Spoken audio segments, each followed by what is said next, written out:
Ladies and gentlemen, boys and girls, it's sadly that my voice must be the one to start this podcast. Janelle from HR, she is on assignment right now. Oh, we got a very lovely guest in the building. She has her own podcast, but of course, I'm not going to introduce her. She's going to introduce herself because she's going to do a lot more justice than I will ever do. Miss, take it over. Hey, y'all. It's your girl, Stephanie Hardy of the Hardy Wrestling Podcast. And I'm so happy to be here on the Jobber Tears podcast. This is a dream come true right now. I'm so happy. I love how she said it with such poise. Hey, y'all. We're mad, energetic. It looks like she was happy. Yo, man. Like she's happy to be here. Like she's legit happy to be here. Make us feel special. Make us feel special, Miss Hardy. Make us feel special. Well, you guys are special. Where are you from? What part of the U.S. are you from? I'm from the southeastern part of the United States. I'm from Birmingham, Alabama. That's where I'm from. Yeah, I'm from the historic spot too. Yeah. That's where a lot of people know us from. It's the civil rights movement, and we're trying to move past that part, but it seems like all over the country what they mostly know us for is our work with the civil rights movement. But it's a good thing though. It's a good reputation, so it is. What is Alabama known for besides the civil rights movement? Football. Are you ready for some football? Rolling Tide? Yeah, Roll Tide, yeah. Football. And occasionally, or at least over the past couple of weeks, we've sort of been also sort of embarrassing ourselves politically all the time. But where I live is mostly a blue county, so we didn't really embarrass ourselves. I didn't embarrass myself. We didn't embarrass ourselves. But sometimes we have a tendency to be a little bit left-leaning. But other than that, there's really most of what we're known for is football and making questionable decisions occasionally. But we have other good things that we have too. Like my pastor is actually a recording artist. He's a gospel artist who's won like 2 Stellar Awards. That's like the Grammys for gospel. And yeah, and then there's me. So yeah. Yo, there's this gospel rapper that I listen to. Mm-hmm. I forgot his. Hold on, what's his name? He did the he did the Raw theme song. Oh yeah, I forgot his name, but I didn't know he was a gospel rapper. Yeah, he won cool. He won 2 gospel Grammys, I think it is, or something of that nature. And like he's like really like good. Like his name is NF. Yeah. He's mad depressing. Oh man. He's like the Eminem of gospel music. Okay. Yeah, I thought the first time I heard that song, it was in the Bianca Belair yeah, it montage. was. And then when I heard it, I was like, I thought this was a black dude the first time I heard it. And then as it kept going, and then as I found his social media handle, it was like this white dude, and I was like, okay, cool.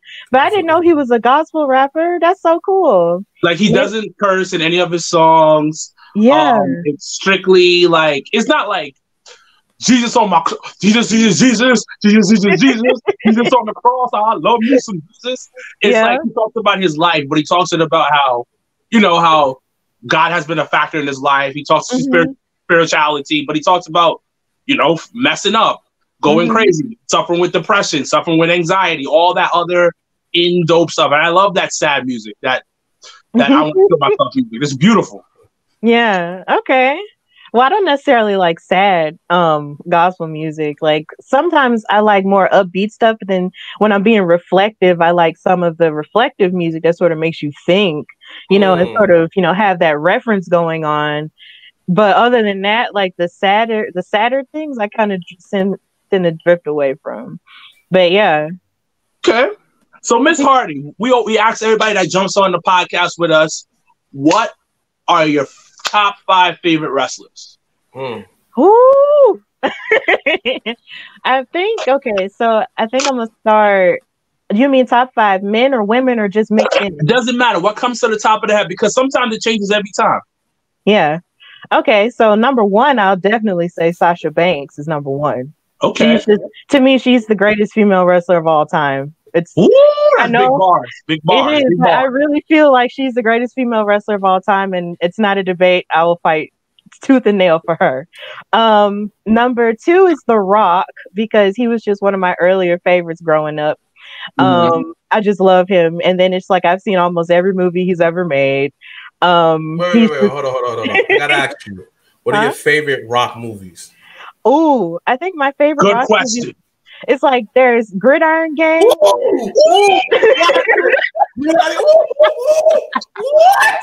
Yes, Gridiron Gang. That's one of them. Yes, it's crazy. It's crazy how many people sleep on it, but that was such a good film, and I love the game plan. And because it was a very heartfelt, dad and daughter movie. It's just really close to me. And then what's my number 1 favorite Rock movie? Oh my God, that's hard. He has so many good ones. I think Scorpion King. Those are my 3. Okay. Yeah. You froze like a split second. That's why we're that's what he's just like. Oh, okay. I'm sorry. No, you're good. You named The Rock, Sasha Banks. Who else? Okay, I'll say number 3 is Shawn Michaels. Not even just because he's a great wrestler, but because like the first time I saw him or really paid him any attention was like in the 2000s when he came back, and then he had Philippians 4:13 on his shirt, and I was like, oh my God, he's a Christian just like me. I lost my mind, but it was really serious though for me right there. So I was like, okay, and then so I definitely love him. I love almost every match he's ever done. He's amazing. And I also cried when he retired. It was bad. And I think number 4 would probably have to be Eddie Guerrero. Definitely. He's number 4. And number 5 would have to be Lita. So yeah. Really? That's intriguing. That's intriguing. So, speaking of female wrestlers, females doing their thing, because you just mentioned Lita. This past week on AEW Dynamite, Miss Brandi Rhodes cut a promo on the newly signed. Potentially signed. I don't know what Jade is doing. AEW, we don't know if people are signed or not. Yeah. But cut a promo on Jade right after Jade talked about Shaq is going to be on AEW Dynamite. So the question to the table, first of all, Black Twitter's been going crazy on that Brandi Rhodes promo. What did you guys personally think about the promo?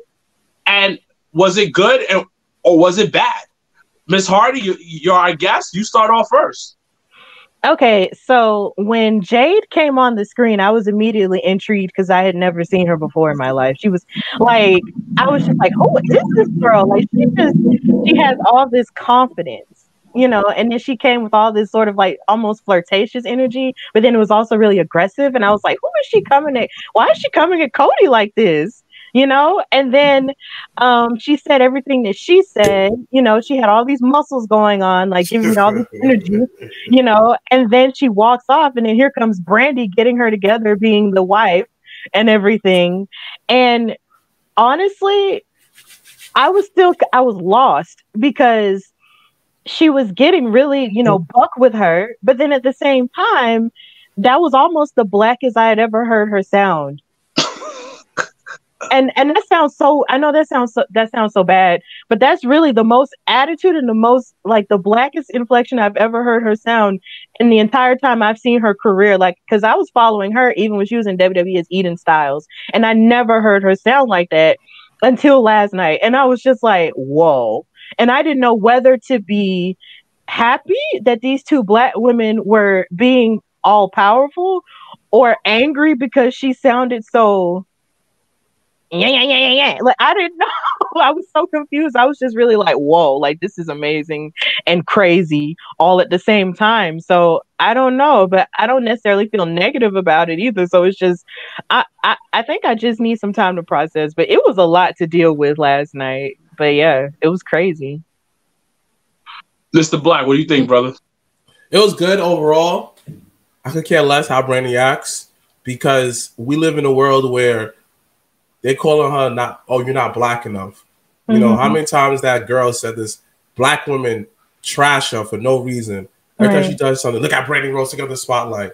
So any woman protecting their man, Spanish, white, doesn't matter the race, you're gonna go off and you gonna get angry, like, yo, don't come at my husband like that. Like, I don't care how big you are. And everybody knows in the animal kingdom, you make yourself bigger than you are. And she's supposed to act very professional all the time, like, blah, blah, blah, blah, blah. No, like, you cannot have the HR voice forever. When somebody crosses you, yo, you get like the grittiest, the most grittiest side of you. We don't know much about Brandi because you don't talk about her upbringing. You don't know the stuff that she been through, and always you don't know she was in situations where she was the only black person in the room, and she had to represent for everybody. Everybody tend to nitpick at her for some reason. Why? Because they don't make her the easiest target. So the moment where she saw a different side of her, oh, I didn't like that. That was the Bad Girls Club. I'm looking like, what do you guys? And it's sad that it comes from black men, but yet when the white girls act all crazy, yeah, go ahead, Becky, yeah, cheer her on. But when a black girl does it, she acting sort out of character, blah, blah, blah, blah. Why you always got to put black people in the box? And I realized that we're very multi-dimensional.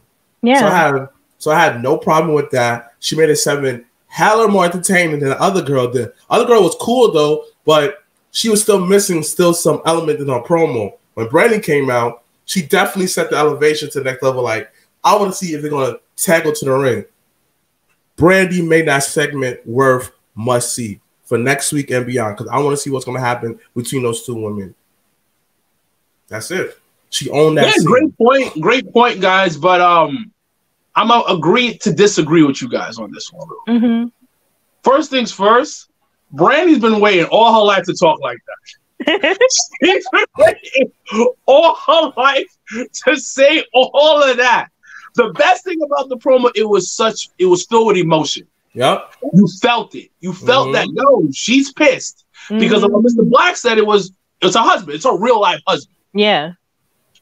Now my issue with it is, she ain't from the hood, and she ain't from. She's from the other side of 8 Mile, not the part where Eminem is from. The wording was horrible. The verbiage that she used was horrible. It didn't go with anything. But how you gonna tell a woman how to like react to somebody playing her husband? No, but I'm not saying. The thing is, if this was real life, it would have been different. How you know? This is scripted. But okay, you see, this is where wrestling friends are hypocrites, because y'all want real life, but then when you make it too like real life, it's an issue. I don't understand that. No, but the thing is, the wording that she used, who says heifer? Big Swole said heifer. Oh, y'all went on. Oh, yeah. Like, now, people, I feel like a lot of younger people wouldn't say heifer, but a lot of I think the word heifer kind of almost fits another era of black women, but not really, or of other women, but not really like now. Like nobody in like Generation Z or even millennials would really even say heifer. But that's what I'm saying. She's a millennial. You never know what comes out when you're mad. Everything comes out when you're angry. Thank you. A word will come out and that you probably wouldn't even think that you would even use. And but the thing about it just shows that you were trying too hard to do that. But Big Swole said it before. But Big Swole from the South. I would see a Southern person say heifer over somebody from the North. So do you know where Brandi Rhodes from? She's from Detroit. So you don't think that how that fine? She's from Detroit. Fine. Exactly. Okay. But doesn't matter though, because she is around a lot of Southern people. She's been around it for a while. It's like, for example, I know mad dudes from California. Sometimes I pick up their language. I know mad dudes from DC. I pick up their language. It's all about who you've been around, who influenced your lingo. Like for example, like, my boy IJ, like sometimes when I get tight, I say, "Yo, boy, you've been lunching, my nigga." I say that, and people are like, "Where's that from?" I'm trying to say, because I got dudes from DC. What I'm trying to say is, it was a bunch of stuff said. It was a bunch of stuff said, but it wasn't said the way that it should have. It would have really made an impact. The emotion was there, but it was a bunch of stuff said. Now, there you go. There you go. Thank you. Thank you. Midwest folks are very Southern. Boom. Boom. But once again, the other part of the promo is that she tried to tear down Jade. Anytime you cut a hold on. Anytime you try to cut a promo, like a quality promo, you big the person up and you bring them back down. That was my issue with it. Because she's a newbie here. Now, she's not going to be pushed to the moon. You can always talk about The Rock versus Jericho. When Jericho came out, Jericho had a moment, right? And then The Rock took it down. Jay didn't have a moment yet with Brandi. That's the thing. You want a little sparring back and forth. Jade held her own, but the thing about it also, the problem is it wasn't rehearsed. So Jay was low-key lost in that promo. If you look at Jay was like, all right, cool. I'm just going to stand here because I can't say nothing. I didn't feel like she was lost in that promo at all. I didn't get that at all. Like because like after they were fussing back and forth with each other, it's like there was still a back and you can still tell that it's not going to be over because after she left, she smacked her on the booty. It's not going to be over, but it's not going to be over at all. Like it's going to keep going. It's going to keep going. Yo, thank you. That intrigue is still there. But the thing is, Brandi buried her off the rip. Brandi buried her off the rip. Oh my gosh! Stop throwing around burial. I swear, one person who's one thing. Mean? Oh, it's a burial. How? I'm not saying it's actual burial, but the thing about it, I can use that word. Oh, the verbiage is like, let's give her a little bit more. But the thing is, Brandi's been waiting to say these things. That's my whole thing. She's been waiting to say these things. Right. I don't like talking bad about Brandi. Because she gets enough of it online.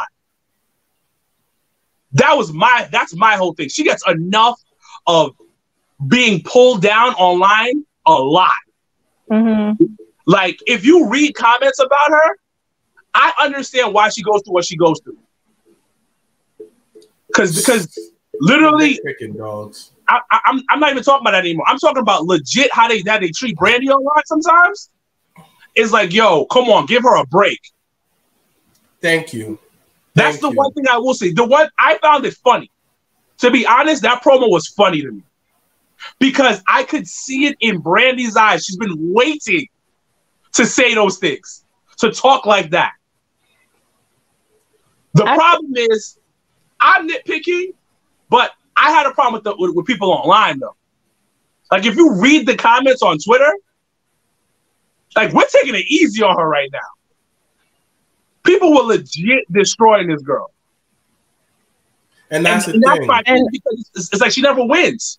And go ahead, Stephanie. And honestly, I don't understand why they were tearing her apart in this promo. Because it felt like, to me, it just felt like there was a lot of aggression there, and it felt like there was just a good story to kind of just, that has room to grow. So I don't understand why is it that they were tearing her apart.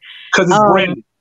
That may be true, but my thing is, it's like she was trying to give us a performance, and honestly, I feel like she doesn't truly deserve as much hate that she gets, because at least in this moment, she really was trying to tell a story here. So I don't. Why do you think she gets so much hate? As a woman, I feel she gets a lot of hate from Black women. And I don't. Are we gonna go there right now? Because I'm about to go there right now with you. No, are you okay with go in this direction? You know what you signed up for. You know what you signed up for, girl. Man, yeah, because I don't have a problem with it. I don't have a problem with Brandi. At the end of the day, everybody, nepotism runs wild in all businesses. Mm-hmm. People get put on by their friends in all types of businesses. Thank you. Stephanie is where she's at because her dad owns the company. Thank you. Stephanie evolved in her position, has done well over the years, yes. But from a woman's point of view, why does Brandi get so much hate? Why do you think that? You know, I can't really speak for every woman, of course. But sometimes I feel that maybe she gets a lot of hate because they feel like maybe she's not. I don't know. Sometimes I think that maybe they don't think that she's genuine, or maybe they feel like she comes off.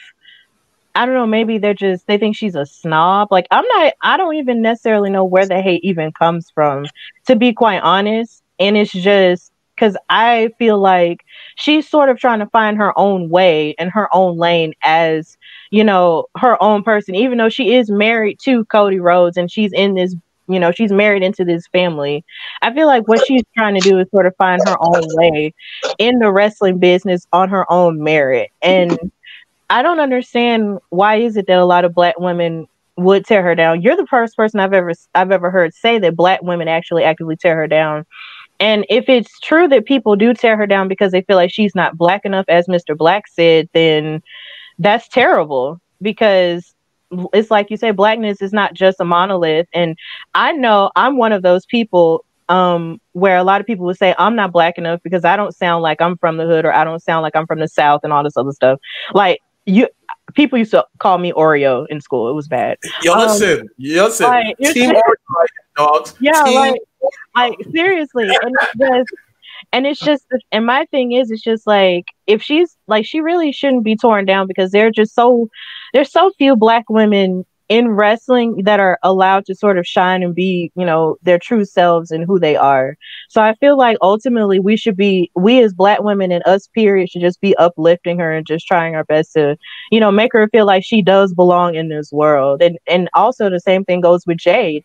Like, even though in that promo she may not have done the best she could have, she was still there, and her personality there and everything that she's about to bring to whatever this feud is going to be, is still going to mean something in the end. Like, and it's still a star making thing for her, because that was the first time we ever saw her.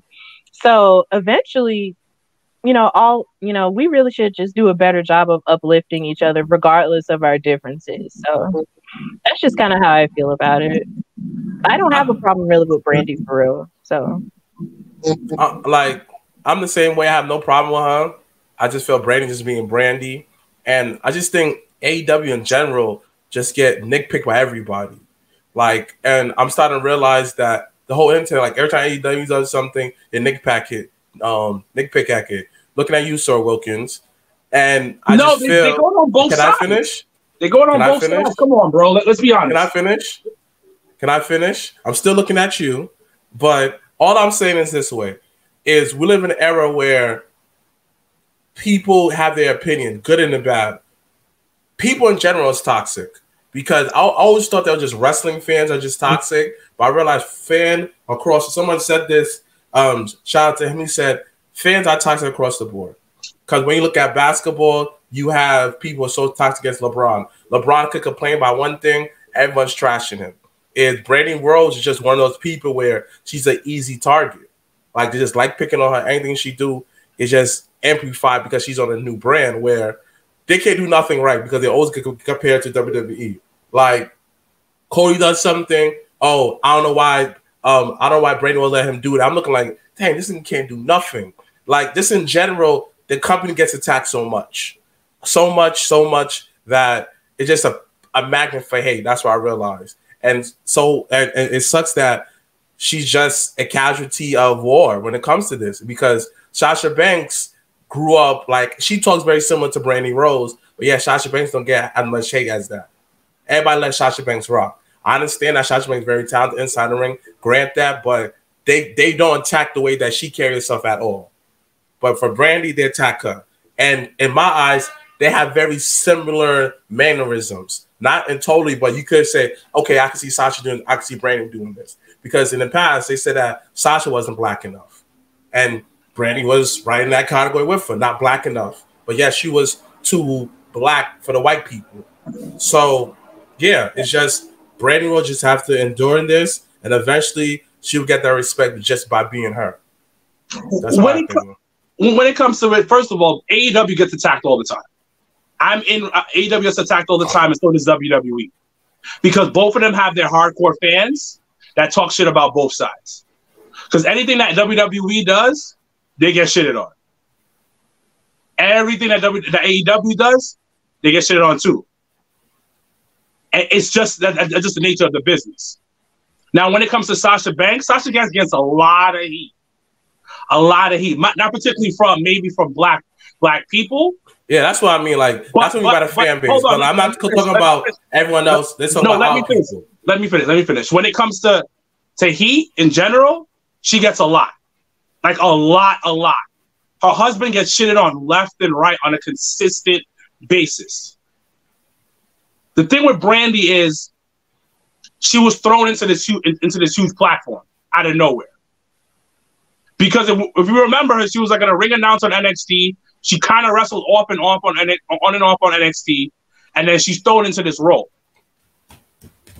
Then the women's division is not doing well, and I don't know why people blame it on her. And she shouldn't even run the women's division. Kenny runs the women's division. You see. So wow, that's just what it is. Anything that you do, you're gonna take shots. You're gonna get hate. I was just always like, I just felt that she needed more support from people that look like her. Because we can go back to the Black Lives Matter situation, that what she tweeted and what she posted about. And in that post, I don't know if it was a tweet or it was a post on Instagram. She said everything that I knew already that she was going through, but she put a stamp like, yo, this is what's going on. She said, it doesn't matter if I say something or I don't say something, I'm still going to get shitted on, basically. Mm-hmm. And that's just her. When you don't fit a mold that people want you to fit in, that's what's going to happen. People's are going to shit on it. Now we go back to, let's recap back to the promo. I just thought it was funny. She threw a bunch of words together she's been wanting to use for years, and she was like, I'm going to get this off. Take that sound. Like, I was rooting for her. It was passionate because I seen girls that, we're from New York, Stephanie, as you know that, and there's Long Island. That's like the real uppity blacks want to be there. And I did a lot of girls, and you did a couple of girls from Long Island too, and they act like Brandi Rhodes. And when they get tight, you get the hood side of them, and then just throw a bunch of words because they're just very passionate. And when you're angry, you can't really. You just very scatterbrained. So you say whatever you want. So to me, I was just like, I've seen it before, and I know what it is. Like, why? It was hilarious. It's entertainment. Thank you. But hold on. It's entertainment. It's entertainment, and it's entertainment, and it's just you expect a little bit more. And when it comes to AEW, and this is something we'll get off this subject right now, they're not polished. That's the problem. Yeah, I agree with that too. I agree. That's the problem. And when I say things about AEW, because you did mention something, it's because you're on a bigger stage. I agree. Why do I feel like what I'm watching is independent wrestling? Granted, I enjoy it regardless because I watch independent wrestling. All three of us do, don't we? Mm-hmm. Yeah. So we can enjoy it on that level. The thing, I want AEW to grow because it opens up the business. Thank you. It gives my friends who are wrestling an opportunity besides WWE. Mm-hmm. It gives us options as podcasters and as fans of the sport, more things to sink our teeth in and have conversations about. Facts. Right. So I'm gonna say I'm an honest fan, maybe a little bit too honest. So if I see something that I don't like for instance, we can go on this, Shaq coming to AEW, because it's just weird. So, Miss Hardy, what do you think about Shaq coming to AEW? Now, when Jade said that Shaq was coming, like when she said Shaq, I was thinking, a part of me was like, wait, does she mean like Shaquille O'Neal or another Shaq that's a wrestler? Like I was wondering, like, but then again, I was just like, really, like Shaq? Okay. Now I wasn't mad. I'm not really mad about it because Shaquille O'Neal has the freedom to sort of flow in whatever he wants to in entertainment now because he has that pull. And in wrestling, you know, we've seen so many celebrities in different avenues just come in and out. Like we've had basketball players, we've had Karl Malone, we've had William the Refrigerator Perry, all these different people. Dang, you know, in football, okay. Like we've had people in all kinds of sports, like Pete Rose and all of those people come into wrestling all the time. So it's not necessarily surprising that he would want to, you know, go to, you know, AEW and do his thing there and want to do a thing. He even came to WWE one time. Andre the Giant Memorial, right? Was it Andre the Giant Battle Royal? At WrestleMania. He came a couple of times. Yeah. So it's just, I mean, if he wants to go in AEW, go ahead, chop it up, do that. How he's gonna fare in an actual wrestling match though, with somebody like Cody is like, who's, you know, one of the Rhodes boys and how gifted he is, it's just like, I don't know how that's gonna go. But I'm still intrigued by it because it's Shaq versus Cody. Like, and then with the way that Jade, you know, bigged up whoever this big bad is supposed to be, you know, she bigged it up, but then when she said it was Shaq, I was like, huh? What is he gonna do with Cody? What's gonna happen? Huh? So I'm intrigued to see where it goes, but I just don't know what Shaq is gonna do with Cody Rhodes though. So we'll see. Before I start, let me say my point, Stephanie, I really do enjoy your facial reactions. It's good to put a face to your voice and when you say certain stuff on your podcast. Because again, I love your show. I love what you do on it. You're hilarious. You're a one-woman band, and like, I love it. You know, please subscribe to our podcast on iTunes, YouTube, whatever you enjoy podcasts at, because this woman is on fire. You see what I did there, everybody? Thank you. But thank you. Honestly, I enjoyed it. I was like, all right, cool. That's what's up. You know, Shaq is probably seen as he's always looking out for the smaller man. You know, shout out to Shaq and making Shaq sneakers cheap for everybody. They look like fake Jordans, but so what? Like for that moment, it did. But I saw it as people still bought it.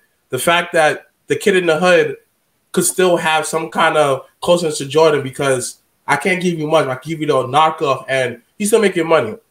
Shout out to him, be part of the whole Arizona kid movement. Shout out to him to try to say Papa John's. Yo, he trying to look out for the little man. You know, and Shaq is very entertaining, and he brings an audience. So if they want to get Shaq on there, be my guest. I don't care. But something that, you know, shout out to Barry Smarks. Even though I'm not a big fan of him though, but I get it. And you know, shout out to even my brother. Like AEW did promise more wrestling, but then I kind of get why they renege on that because you have to evolve over time. And yes, they shouldn't just focus on one thing in the beginning, but that's with everything. You know, when you look at, just like Jericho said, this is like a sports team. They're family. Like when you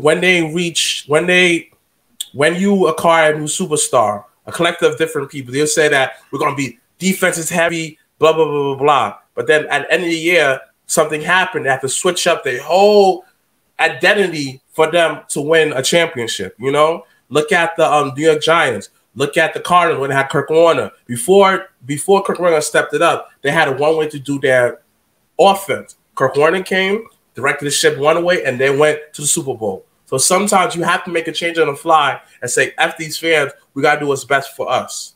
Yes, I agree. If you're going to say something, be a person about your word.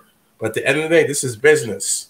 You know, we try to sell tickets. We try to feed family. A lot of people depend on this check to feed their family and other extracurricular activities. So if Shaq want to go on there, I know Shaq going to kill it. I know Shaq's going to bring his A game. It's going to be entertaining. That's more eyes onto the product. So as long as it adds to the product, I'm for it. When it comes to Shaq coming to AEW, I said it on the IG page, but let's let's begin. The reason why he was in WWE, and the reason why he was supposed to have a match with Big Show, but they said because Shaq was out of shape, so they didn't want to put him on. Yeah, that's the rumor, supposedly. But the bigger thing is that my brother kind of touched on it. Is AEW keeps talking about that they're going to be an alternative to WWE. That was their whole thing. That's the whole thing that they spoke about throughout their launch and the beginning of the year. That's one. When it comes to their fans, they always talk about how WWE is stupid, it's not real wrestling, this and that, blah, blah, blah, blah. In some ways, you can argue that it's not real wrestling. It is sports entertainment, or it's more sports entertainment, which is fine. But now you're doing the big business stuff. The reason why Shaq is on there is because he works for TNT, and you guys are on TNT. Mm-hmm. So you're trying to cross-promote, which is fine. But that sounds like very WWE. So once again, my brother said, yeah, you can switch it up, which is fine. But you're only your first year in here. We switch up when we get the big deals. We switch up when we get signed. When we want to go, but you decided to go pop right now. That's what they're going to, which is fine. There's nothing. I'm not against it. But don't promise me some cautious rap, some real deep rap music, and you went to the mumble rap music lane. Okay, you gotta get that check. Honestly, AEW Dark was very well put together. The pacing was amazing.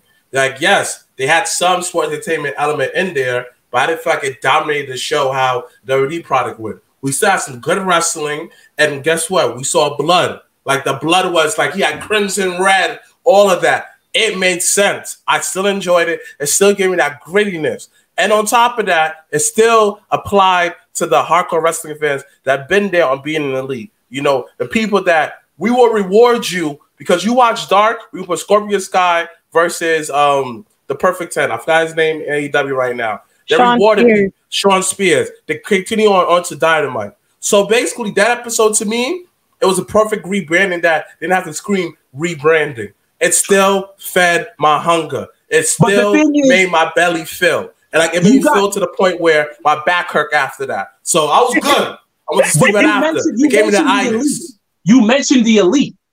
That series is sports entertainment.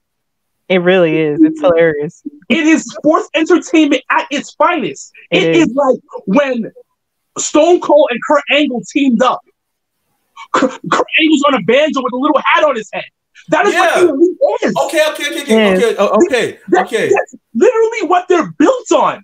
But side note, John Silver actually got more TV time. He got an award with the Orange Cassidy versus him because Tony Khan saw him Elite and said, yo, why you not like this on screen? So this is why the Dark Order is more like they different. And yeah, go ahead. Yeah, but the thing is, it is fine. I'm not against it. Like I said before in the beginning of the show, I watch both shows. I just like wrestling, but I'm gonna talk about when things are wrong. And I get you. Like, I'm not mad at it. Like, you're like the most. Okay, honestly though, like you're the most like you give it props. But you said that, yo, I'm calling out on your hypocritical. Your you smart stuff. We said it right. Hypocritical. Yes, hypocritical behavior. Yeah. Yeah, I'm gonna call out your hypocritical behavior. I'm gonna call it out, and that's pretty fair. Like you call it out, but you still watch and enjoy. You still support the product. So I like your type of fans because your type of fans is what I still in like prime example. There's only way I could put it in my brains. It's like me being a diehard Knicks fan. I love the Knicks. I've been a fan since I was in junior high school. Yo, no matter what. Time out, Mr. Black. Steph, are you a Dallas fan? A Dallas fan? A Dallas Cowboys fan? Oh, no. No, not at all. What made you think I was a Dallas Cowboy fan? It's a Southern thing. No, so, I really don't have an NFL team like that. I watch it because it's on, but I don't have a team like that. My boyfriend loves the Raiders, though. So okay, it's fine. okay. It's fine. Okay, It's fine. that's yeah, fine. That's he fine. loves the Las Vegas Raiders. Okay, cool. You can stay But on. I don't have a team. You can stay on. You can stay Yeah, on. yeah. If you said Dallas, I would just say, all right, Stephanie, see you later. Oh, they're gonna kick me off. I'm a diehard Giants fan. Die-hard. Oh no, I'm a diehard Eagles fan. So we someone call it says here. You know. But all I'm saying is like diehard Knicks, I love the Knicks. But I'm also critical on them. But I understand that no matter what, I'm still gonna root for them. I'm still gonna ride that bench to the end. So I understand what my brother's saying, like, I'm still the AEW fan, but I'm calling out for their BS because I want them to do better. Yeah, because that's like me. I'm a WWE fan, you know, tried and true. But honestly, what I try to do most of the time is to focus on the things that I love. But then when I see something that I don't like, I'm going to call it out and discuss it, but I won't just harp on it because I know, in my heart, I'll always love it, but I will call the stuff out that I do see that does bother me, but I won't just, harp on it. Because sometimes I feel like we can be a little bit harsh. We can be very harsh on the things that we don't see, and then on the things we don't like, and then we kind of amplify it, and then don't really amplify what's going right a lot of the time. We're harsh on things that we love. Yeah. So, Steph, moving on, talking about WWE, the Bellas have spoken about potentially making a comeback to WWE on getting the tag team titles. That sounds amazing, I think. So the question to the table is, do you think the Bellas should come back? And what type of legacy did the Bellas have? And what type of legacy do the Bellas have now? You want me to go? Since their retirement. You want to go, Steph, or you want me to go? You can go.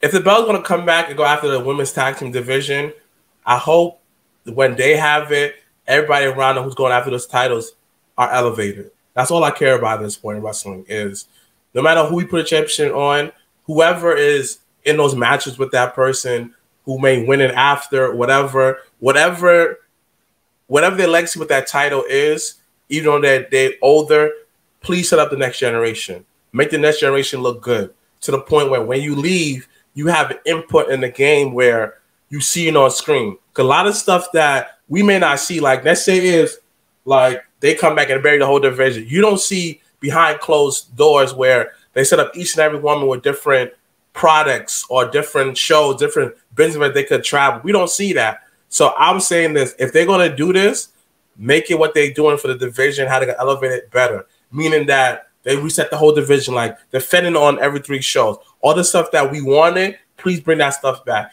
Make like tag team turn. Make women's wrestling matter. Not just on one show, NXT, on every brand. Because you have the most collective of women, all sorts of ages, body size, a range of WWE. But yet you only use like 6 of them. And the ones that you do use sometimes outside of 6, you don't use them to the full potential. Like Nia Jax, when she wasn't with Tamina, oh my gosh, beast running through that division. There was the good final boss in the Elimination Chamber where they made it mad. They add another layer to that division that they needed. But now it's just like, what am I watching? Like, what are you doing outside of Sasha and Bayley? And I don't like that. So if she's going to elevate them, I hope she does. But as far as legacy that they left, in-ring wise, they was perfect for the women. They was perfect for the Divas era. They was the definition of the Divas era. Girls who didn't cover wrestling but became wrestlers. So they are the icons for that. But their time was so quick because they got outdated very quick. But the impact beyond the wrestling ring is good. Because of them, they based Total Divas. There was the basic foundation of Total Divas, where more women could show their personalities, more opportunity for WWE wrestlers, male or females, to get a shine, to show a different who they are. Rusev, my son Wade Barrett, my son Dolph. Many people was on the show found the male wise and also the female wise too. So honestly, they deserve to be in the Hall of Fame because they did what they had to do. It was not that for they put them in an era where women wrestling didn't matter as much. They were just doing their job. And beyond that, they did great. So the legacy to me, they deserve to be the WWE Hall of Fame because they fit that era. There was the icon era that fit the title of divas, and they are worthy of the title of WWE divas because they did find that era. Now, I will say there's a part of me as happy as that made me that they said they want to come back and go for the women's tag titles. It's like the women's tag titles did not exist, when they were a tag team. It just wasn't there. So for them to want to go after that, was pretty cool. I was just like, okay, well, if they want to do that, then that's fine. And that will definitely bring eyes, from their sort of reality show world, to wrestling, like what Total Divas does anyway, or what Total Bellas does anyway already. And that's always a good thing. But on a wrestling standpoint, something that I worry about is the fact that they haven't wrestled in like a while. And that's not to say that they haven't been training on the side of which, them balancing family life with their husbands, fiancés, and their babies, because women, we tend to juggle things, and that's great. But at the same time, I don't know how they would perform with these women that are there now. It's like, I wonder if they would be able to stand up, with these women that are here now. It's like you have the Riot Squad, you have the tag teams that they could come up with in NXT if they wanted to. Like, say for instance, if Shotzi Blackheart and maybe Toni Storm had a tag team in NXT, would they be able to, stand up against those two and everything they can do? Because it's like you said, Mr. Black, they came up during a different era of wrestling but then again, you had people, it's like you had Nikki Bella, who was able to sort of evolve because she would wrestle in matches against Paige, for the Divas title, all those times. And it's just, that she was able to sort of evolve, and then Brie, was able to evolve to a certain point. But then it's like, you wonder if they'll actually be able to go along with these girls. Like, so I feel like it's a great wish for them to go after the women's tag titles if they were to do that. But then a part of me wonders, would they be able to really stand with these women and all the abilities that they have now? It's not 2015 anymore. It's not 2014 anymore. It's 2020. And these women like have evolved, senses of wrestling now that might be past them. So I'm not dissing them and saying, oh, they're past their prime and all that other stuff. But I just wonder how they would be able to stack up with this women's division now. Good point. Oh boy, you guys are nice. You guys are very nice. You guys are very respectful. Especially you, Miss Hardy, Southern Belle, my brother, Mr. Black, was very, very sweet. Very sweet. All right, let's speak on this. First things first, the Bellas are legends. Hall of Famers, no doubt about it. You can't deny their impact in professional wrestling, what they did outside of professional wrestling. You put those two out, they represented the WWE so well. They were the John Cena of the women's division at one time. Merch sold, TV sold, doing great, and they were all over the place. Facts. Right. Now, can I get a fact, Stephanie? Yes, facts. Now, currently, that shit ain't gonna work. That shit ain't gonna work. And it's this evolution. Either you evolved or you're left behind. You guys both touched on it. And it was great points you guys both made. Because it's true. The current crop of women in this division can fucking go. These ain't former models. These ain't former swimsuit models. These ain't former fitness models. These are wrestlers. They have all the brothers that used to beat them up. Yeah, exactly. These are women that have pedigrees. Like you can say what you want to say about Lacey Evans, but she was in the armed forces. Right. Marine Corps. She just needed more time in the outfit. Like I felt that like she got caught up way too quick. I felt that she got like 2 more years. Yeah. She got caught up a little bit too quick, but she was, I don't know, they were doing a call up, and out of that women's division, that crop at the time, she was the most polished, even though she wasn't really polished. Right. If that makes sense. Presentation wise, she's polished. So I get it. In the in-ring, no. Yeah, no. In ring, no. Now, Bianca Belair, former athlete, like it's just a different animal. I feel like right. I feel like Bianca Belair, they need to diversify her opponents. Like she's been facing Selena Vega for like forever.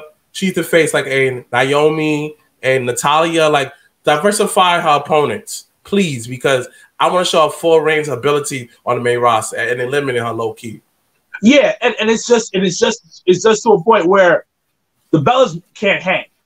Remember they did make a little comeback. Was it 3 years ago? I think it was 2 years ago. Mm-hmm. And you go, ugh, you kind of cringe when they came back because the industry had evolved by that point. Mm-hmm. It wasn't because I remember. I think it was. I watched a documentary with I think it was Untold with Sasha and Bailey. Right. They were talking about their Brooklyn match, and they were talking about how they were being trained before the revolution. You know, before the evolution of women's wrestling in WWE per se. Mm-hmm. And the trainers were like, no, you can't do that. It's about hair pulling, maybe a couple of rolls in there, like you know, like the way women used to wrestle in Attitude Era. Mm-hmm. Remember that time? Yeah. They're way past that. So, like you said, Miss Hardy, maybe they are training on the side. One of them is married to one of the best wrestlers in the world, Daniel Bryan. Mm-hmm. So we don't know. You know what I mean? Mm-hmm. We don't know what they're capable of. But their last showing was very like, yeah, you made a face. And then it wasn't a nice face. And then it's like really the last time we saw Nikki Bella fight on her own, that was like the match that she had with Ronda Rousey at Evolution. And that was really like, and I remember a lot of people felt like she should not have, went on last with Ronda Rousey, but it's just the fact that even then you sort of felt like she was almost out of sorts simply because Ronda Rousey is a fighter. Yeah. So it's just, I don't know. Like, I agree with you. I just don't know if they really hang. And crazy thing about it's not their fault. WWE keep putting on these different main event. She probably didn't want to be main event because you understand, like, nah, but who knows? But it's WWE fault. WWE keep on putting them in these positions to look dumb. But then again, hold up. You know what? The old saying goes, you have to stay ready. No matter, like, if you know something's coming up, you know that how they might put you in a certain spot, you got to be ready for that, dogs. So it's either evolve or die, trap or die. Yeah. But when it comes to her main eventing at Evolution, she had to. It was the most money maker because of how big her brand is. This goes back to her legacy. You went, Stephanie? Huh? Did you go to Evolution? No, I didn't go to Evolution. I watched it on the network. The WWE network for $9.99. Yeah. I watched it on the network. I watched the whole thing. It was one of the best things I ever saw. Yeah, but it made sense for her. She has a legacy. And the tickets weren't selling for Evolution. Remember that. And you know what? You're right. And hardcore fans, we are the hardcore fans, and you're right. But I'm gonna say this: WWE needs to adapt a NBA style of bringing in casual fans. But back to old fans, casual fans, and hardcore fans, appealing to all the audience. I realize NBA is the perfect blueprint that WWE needs to follow. Example where you have nights where they have a retirement, like they say the Knicks, they'll honor Patrick Ewing by giving everybody bobbleheads. Like they took the middle of a game, they'll say Patrick Ewing, they clap this, that, and third, and then that's it. But WWE, they put such an emphasis on the old talent that you're looking like, dang, son. It's just like, I don't know. I just feel WWE needs to do a better style of marketing to everybody. Because when they lean on one, like when they market to one audience, they lean too much onto it, where they don't know how to just do the middle like this. So WWE product is that they use the NFL style. They need to do the NBA style of how they market. I've been saying that for years. How they need to market like the way the NBA does, create stars throughout. But Next thing, we'll move on. This week in wrestling. Anything stick out to you, Steph? Like anything this past week that you hated, loved, thought it was awesome? Like, did you watch Full Gear? No, I did not. I did not have a chance to watch Full Gear. I was doing something else, like the weekend. I was with my boyfriend. We were on a date. So. Oh, a very Christian date. Well, and then we were watching Joe Biden, and then we were watching Joe Biden's speech too, because he had just won, and he did his victory speech. So, yeah, so that's what was going on. A nice Christian, and that's like a nice Christian day, you know. Yeah. Nice Christian day. Politics and chill. Yeah. Pray and chill. Yeah, pray and chill, exactly. That should be a shirt. It should be. Yo, that should be your shirt, Stephanie.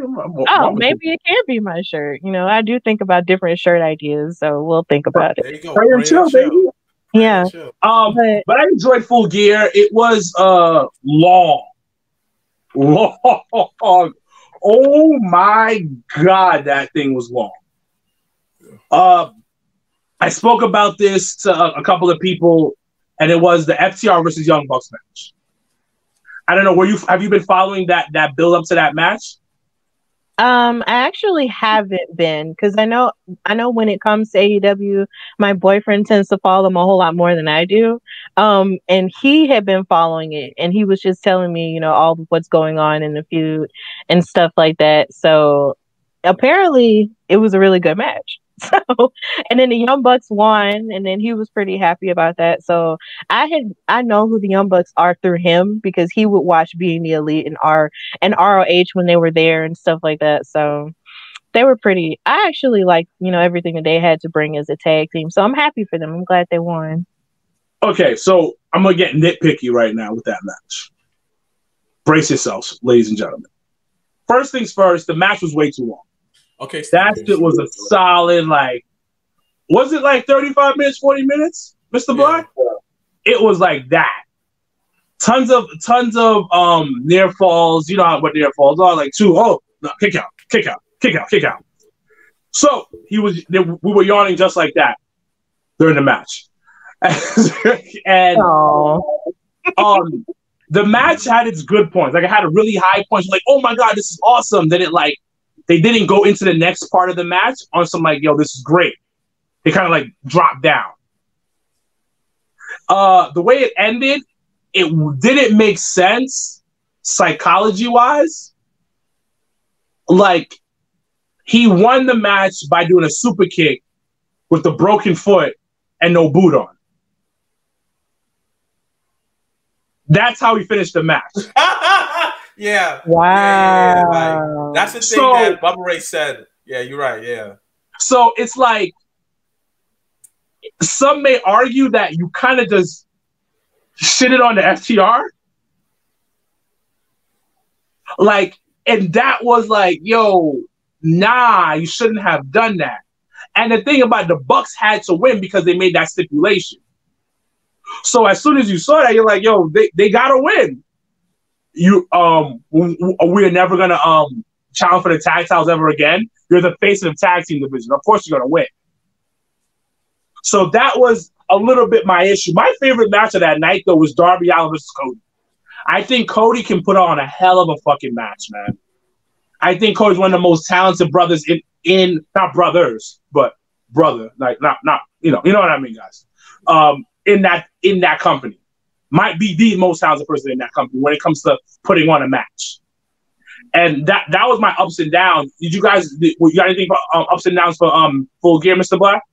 I enjoyed it, Darby Allin winning, because it completed their little feud, and everything about the match I enjoyed it. You know, I felt the emotions, everything, and I loved it. And I even liked Eddie Kingston losing, because it's kind of like, where else were you going to go with it? I feel, would he be AEW champion? Yes. But not right now. Down the road, yes. But like I told someone else, he's that super villain where he may get defeated one battle, but he's still going to laugh and say that, I ain't done with you. I'll be back eventually. So you need a Eddie Kingston around. So I like that. Shout out to one biggest surprise was the Cassie versus Joey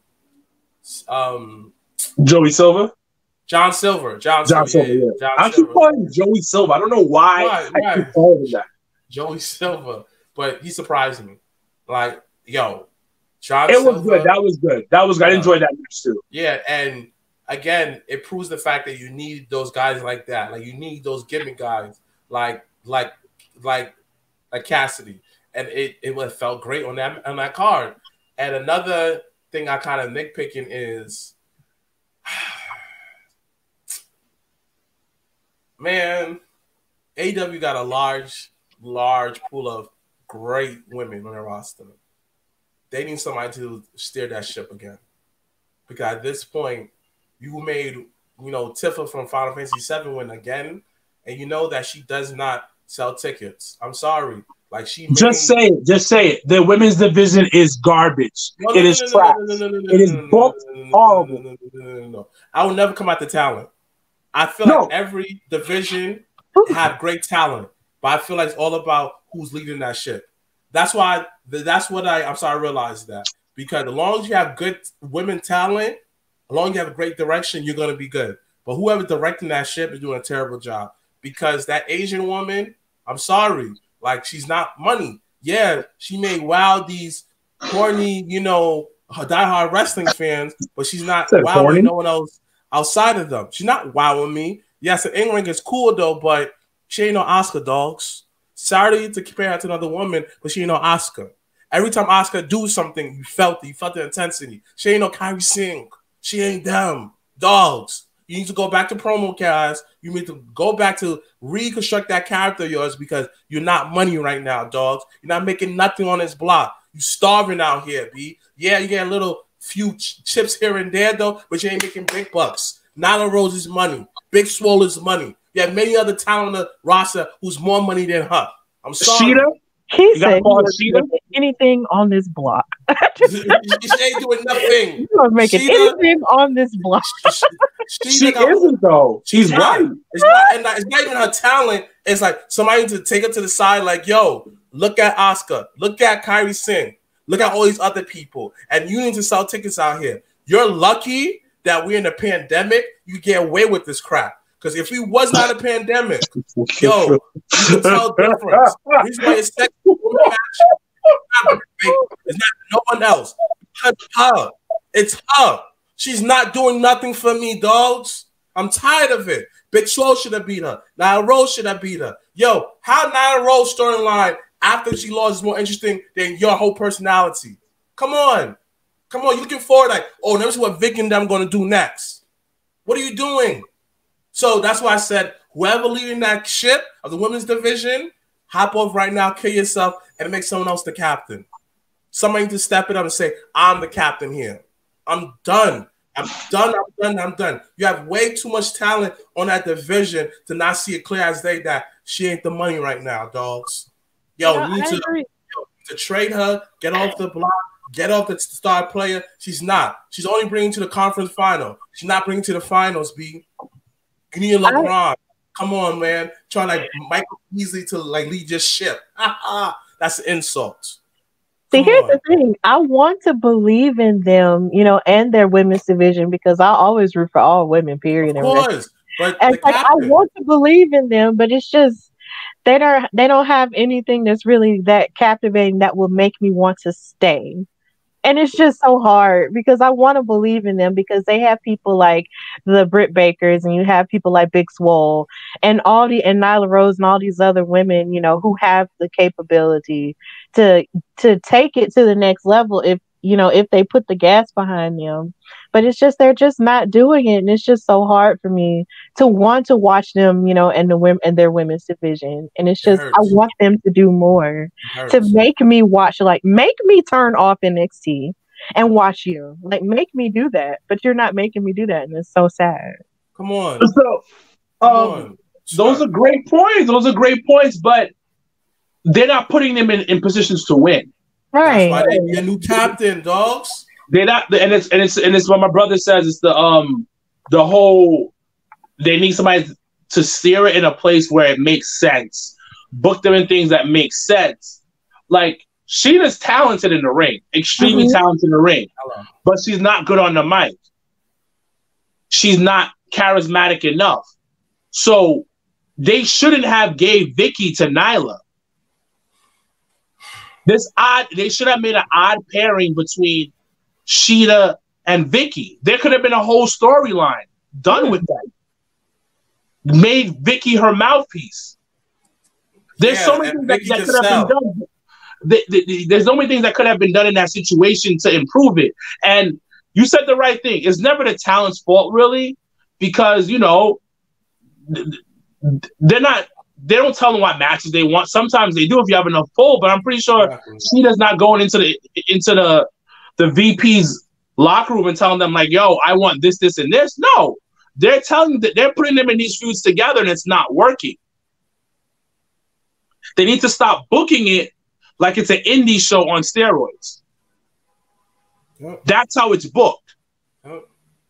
And like, sports-centric, sports entertainment or not, everything that involves competitive sports, we get sold on it.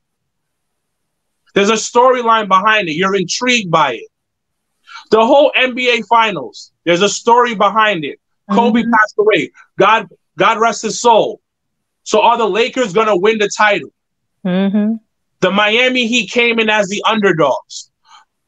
Jimmy Butler was the man, the ragtag bunch, going up against the machine, the Lakers. That storyline put behind it. Can LeBron get his fourth ring? That's a storyline. Can Jimmy Butler get his first ring against LeBron James, the king? Storylines, characters. We're sold on that. You talk about, you love college football, Roll Tide, Alabama. Every time there's a big college game, story, you're sold on it. Yeah. And that's the problem when it comes to the division. My brother has said it numerous times in that rant. It sounded like some drug dealer talk, but it made sense. If I want to take the product, I'm going to enjoy the product. But the product must be sold, and I preach this all the time, and that's the problem with their division. And you know what? I understand it's COVID. But, like you said, I want to root for them. I want them to win. And Sheeta needs to be put in a position to win. She needs to be put in a position to win. But let's move forward. Let's talk about Raw. Anything that stuck out to you for Raw, ups and downs, side to sides, Miss Hardy? Did you even watch Raw? I did watch Raw. Okay. Talk to me. Okay. So I watched everything except for the end because I had a really hard day and I just needed to go to sleep. Sorry. But it's okay. So basically, I watched all of Raw and I feel like there are more things that I didn't like about Raw, and I'll address it more in my next episode of my podcast. But save some. Yeah, there was a couple of things I didn't like, but I will mention one thing I didn't like, and I will talk about is the Raw women's division. I feel like they've been on the struggle bus for the past couple of weeks to the point to where it's hard for me to find something positive to say about it because normally that's my thing. I like to talk about what I love. But lately, when it comes to Raw, the women have just been struggling. It's like you have Mandy and Dana in a tag team. And then it's like you have Nia and Shayna. They're the women's tag team champions. And then it's like you had Lana sort of getting away of all of that. And now for almost 8 weeks in a row, we've seen her get crashed through a commentary table. And at first it was funny, but now it's just kind of like, do something else. And then it's like they're supposed to be building up for Survivor Series. And I understand that this is probably a part of the back and forth that they like to do when they make it seem like, will this team come together and make it happen? You know, and can they put their differences aside to win for the brand? And I get that that's a part of like an age-old thing that they like to do, but it's irritating me to the point to where, and then it's like they're doing it with the women and they're also doing it with the Raw males team too. And it's kind of annoying. And it's just with just the women sort of being in a disarray now with them building up Survivor Series and all this other stuff. It's like it just seems like there's no one to even go after Asuka at this point. It's like they're not fully utilizing Asuka as the Raw Women's Champion at this stage. And it's kind of irritating to me because she's done so much for that division and so much this year alone in, for the women's division on Raw. And it's just now she's champion again. And it's like we barely see her on television now. And when you do put the women on television, you have them all arguing with each other and crashing Lana through a table every week. There has to be more. You have to utilize your girls a whole lot better than that. And it's just a little bit annoying. And I want more. But a part of me wonders if they're struggling because they don't really have, the larger stars like the Charlotte Flairs or the Becky Lynches or Naomi. Like, I don't know what it is, but it's just they need to find like some type of center. Otherwise, if they don't have a center that's anchoring them, they're just going to be in disarray the entire time. And it's just so hard for me to pay attention to that when it's just the same thing all the time. So that's something I didn't like at all on Raw. Good points. Did you watch last week's SmackDown? Yes, I did. What did you think about that? I feel like SmackDown has been the better of the brands. It's been the better of the brands. If you put Raw and SmackDown with each other, it's just the better show. And then you have NXT, which is sort of like its own bubble, but that's going to always be good simply because of the talent and what they do and all the above. But I just feel like SmackDown has been the best show out of all three because it's like you got Roman Reigns out here acting like the Samoan mob boss. Like he's in charge of all of his family doing this and all this other stuff, and him and Jay and watching his internal struggle, and the acting job they've been doing has just been stellar stuff. Like I want them to win an Emmy. Like it's just anyway. They need to be nominated for an Emmy because their work has just been stellar. And even with the women's division, them pushing Bianca and having her win and having her on the SmackDown women's team, and the first one to qualify for the team is amazing. And then you have Ruby now who's on the team too. That's good. That's really I'm really excited for that.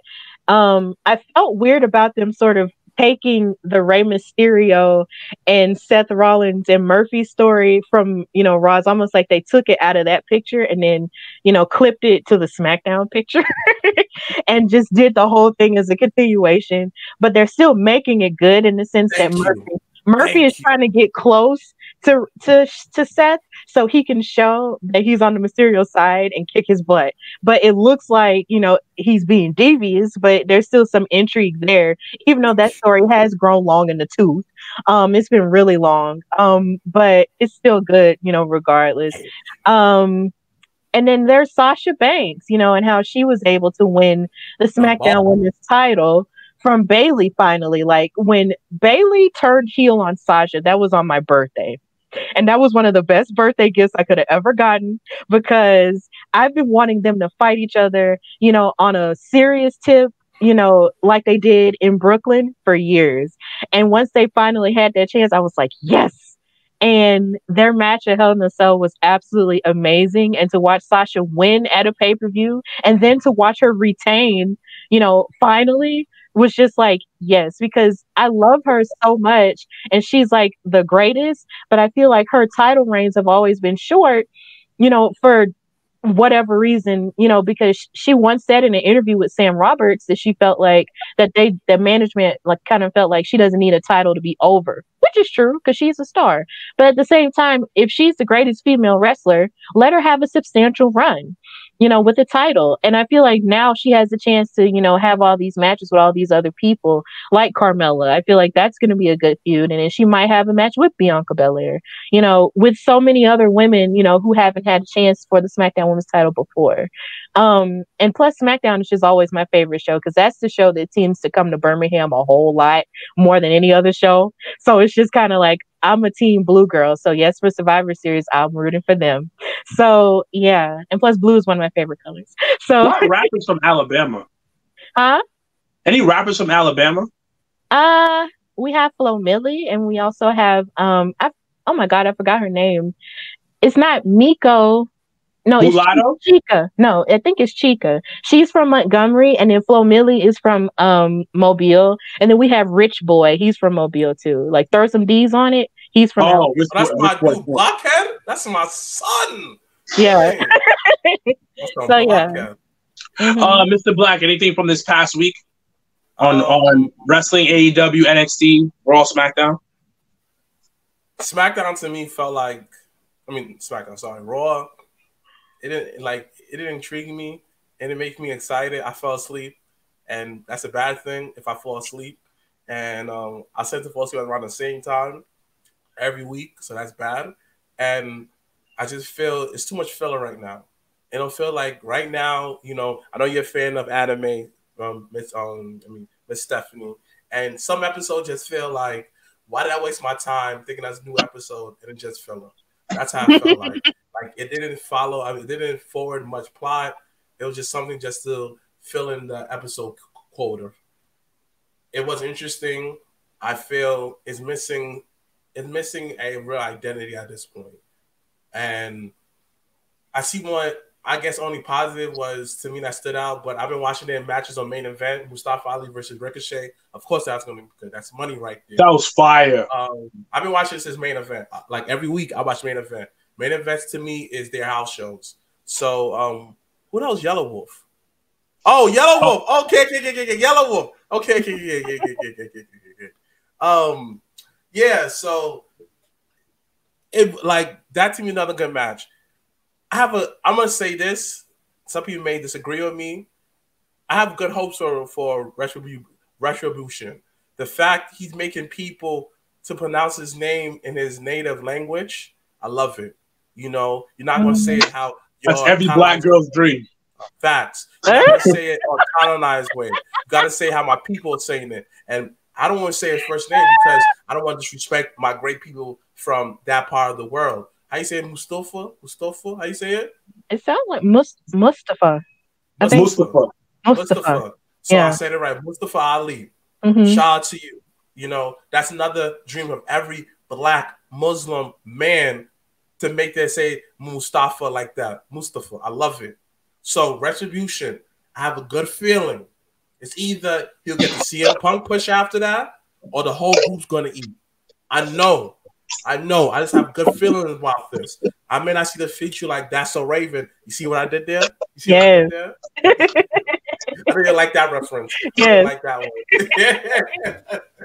Video here. Yes. But I love it. So that's the only thing, a real bright spot. Again, the Hurt Business. Once again, representing for little black boys who wear suits. They out here wearing 3-piece suits and three different kind of black men in there. You got the big husky dude. You got the old head.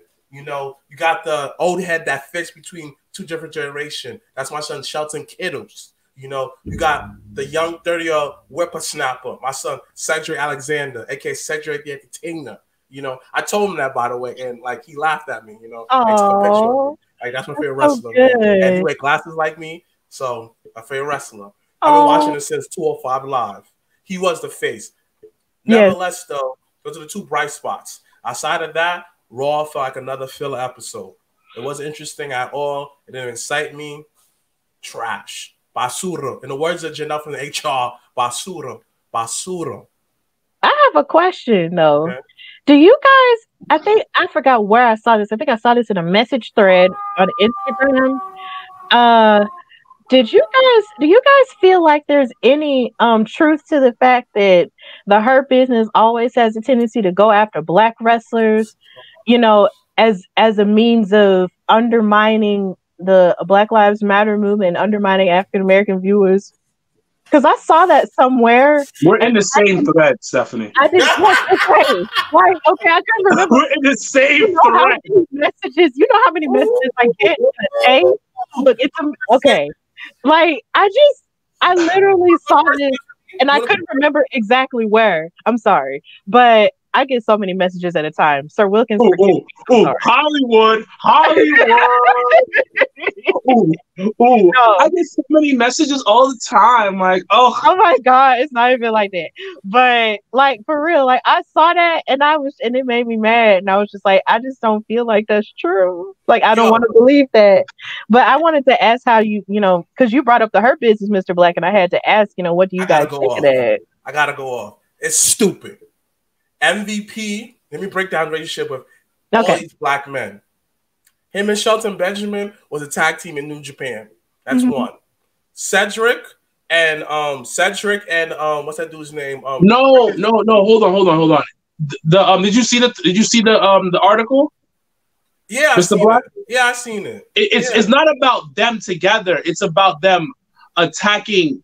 They were saying that they're trying to diminish the Black Lives Matter movement. I don't think so, because at the end of the day, everybody that they're working with are putting their best works. Like it's who they're going up against. Yeah, like, they're opponents. Yeah, that's what I'm saying. They all make each other look good. Like they all make each other look good. Ricochet, when like he got attacked by Cedric Alexander, he put his best selling work on. When they was going at it for weeks and weeks, best work. Come on, yo, make everybody look good. Yo, I'm gonna get you on screen somehow, because some way we all gonna eat somehow. It's the business. It's not their company. So they make everyone look good. You don't see them disrespecting them. You say, nah, man, you just can't join us. You never see them belittling each other. You just say, nah, you just can't, like, we don't want you. You feel me? Titus O'Neil been treating as a joke way before the Hurt Business. Who else? You got other dudes like Cedric Alexander was not doing nothing until the Hurt Business came around. Ricochet was barely doing anything. Got crushed by Brock. They do nothing about that. So the Hurt Business came. So make them say, yo, we're going to put you on screen each and every week. How many weeks that you saw them before that? It was never a problem before, but now it's an issue. Now you integrate the New Day into their beef. Come on. What's the best way to get these guys trust? Yo, we want y'all to do good. Come on, we come together like Voltron. Every time black people do something that doesn't see something, it's always, oh, Illuminati, that's what has happened. Why always got to undermine us and everything? Why does everybody got to make that we go against each other to try to undermine something else? I just hate that. Like, for example, I remember it was somebody on the internet was saying that, Steph Curry stomped Big E on February. Why would you do that? You going like you imitated from the movie American X. He did that. I'm looking like Vince don't even watch those type of movies. Who's even thinking like that? Everybody always want to make this a race issue. I'm tired of it. Right here. The article is written by Plastic Man because it was a reach. Thank you. Let's call him Lance Armstrong because he's reaching. Come on. Well, so the article is from Vince Russo. Oh, the Rich Lord King. It was from the same one that you say that, yo, a foreigner will never be champion in my company. And release mad foreign wrestlers. You want us to Vince Russo. So it was from Vince Russo. And I remember seeing it in the thread, and I was just like, this is fucking stupid. Thank you. I didn't like it per se because this is it. When two white guys go up against each other, it's fine. It's totally fine, right? Mm-hmm. Am I bugging? Just tell me, Steph, am I crazy on that one? No, you're not. You're not. It's fine. But you don't think that MVP has some type of say in this stuff? Right. Vince loves MVP. Because is he not a producer? Like, I don't know if he's still a producer, but he still helps out with certain things. Right.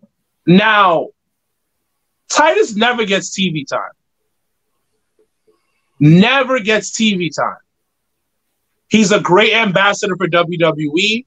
Mm-hmm. The greatest. Like, Christian brother. Like, yeah. Like he's all about the great Lord. Father. Don't forget that. Throw that in. He wrote a book. Like, he's great. Great, but he's never on TV. Don't forget that. I think the last time he was on TV per se was Raw Underground. Was Raw Underground. Then it was WrestleMania. Mm-hmm. No, Raw Underground came after WrestleMania. I said before that. Oh, okay. Before Underground, then it was Raw Underground, and before that it was WrestleMania. He's never on TV. I don't think he even barely gets any matches.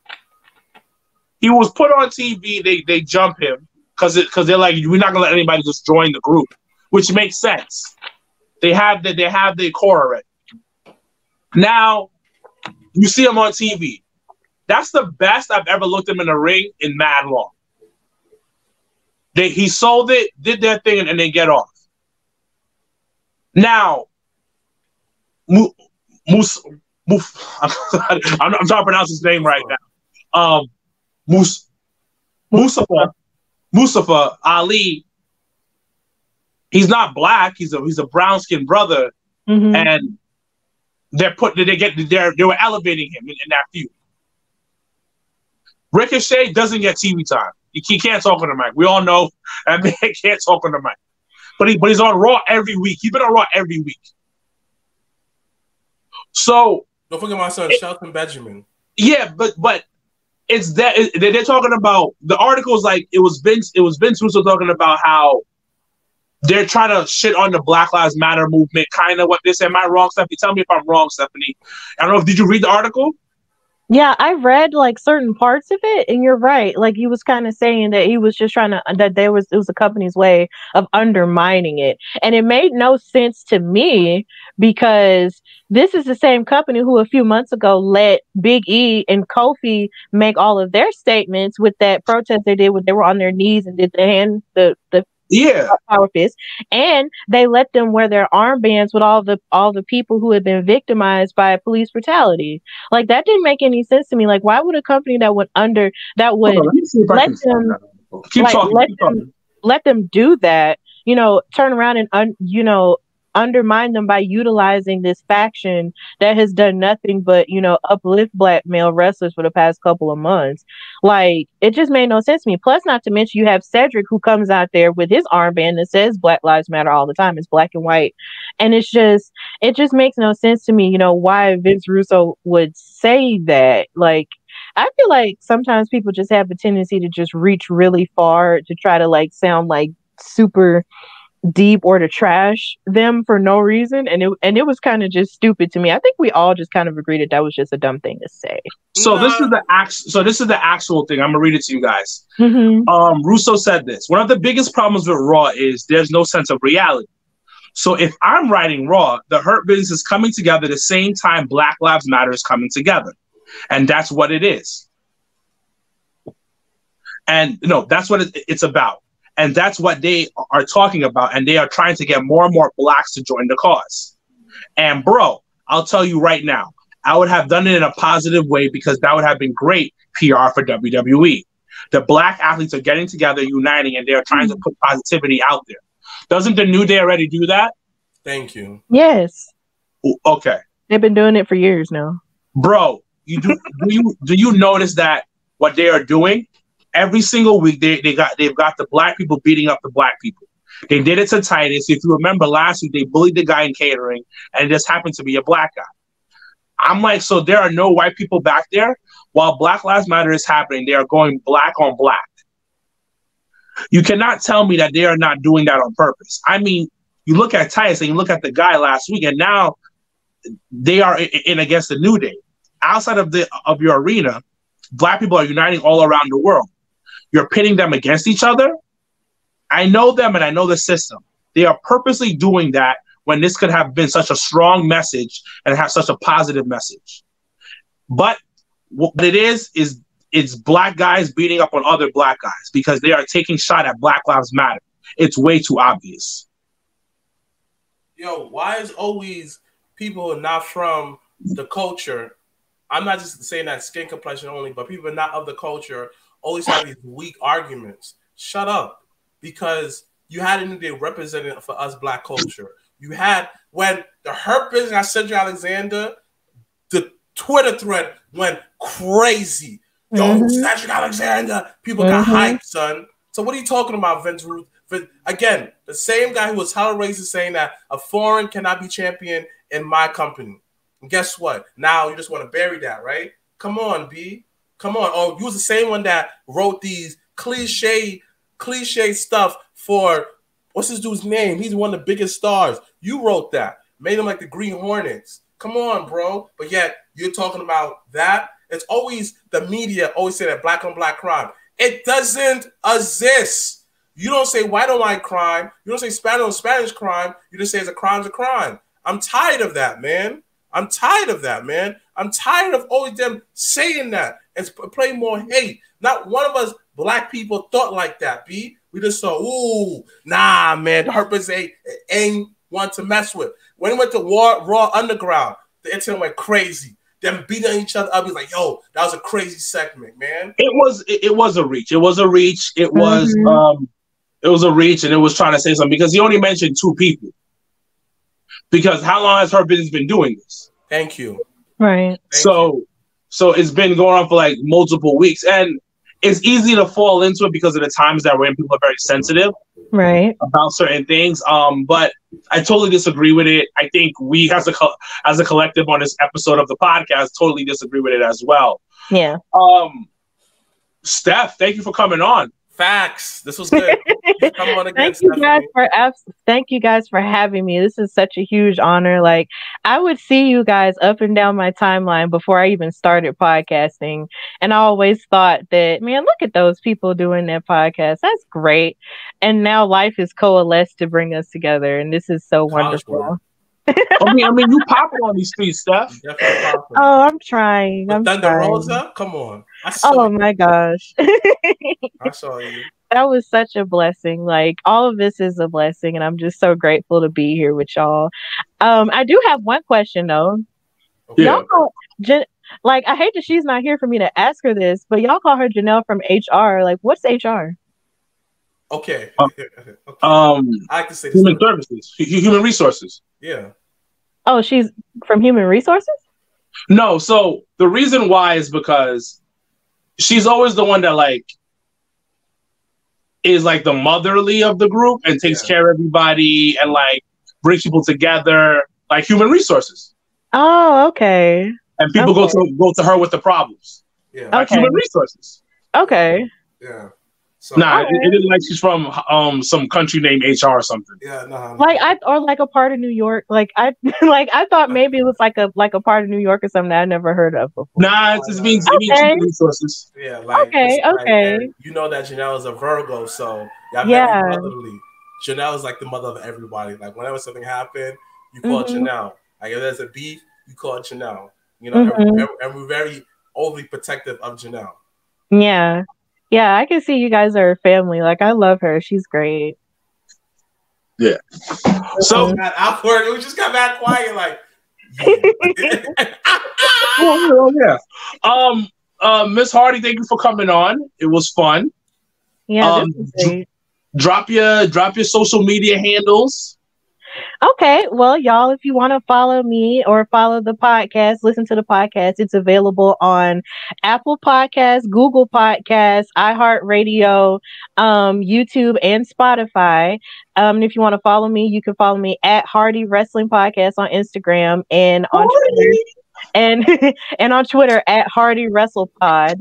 And listen. You can also listen on YouTube as well. So yeah, that's where you can find the show. Please support me. Support is there. Thank you. Oh, yeah. Well, since Janelle's not here, let me close it. All right, man. Once again, please follow the Jobbeteers on everywhere. Please subscribe, like, comment, and yeah, man. Stephanie Hardy, man. Thanks for being on the show, man. # Black Excellent. # we out.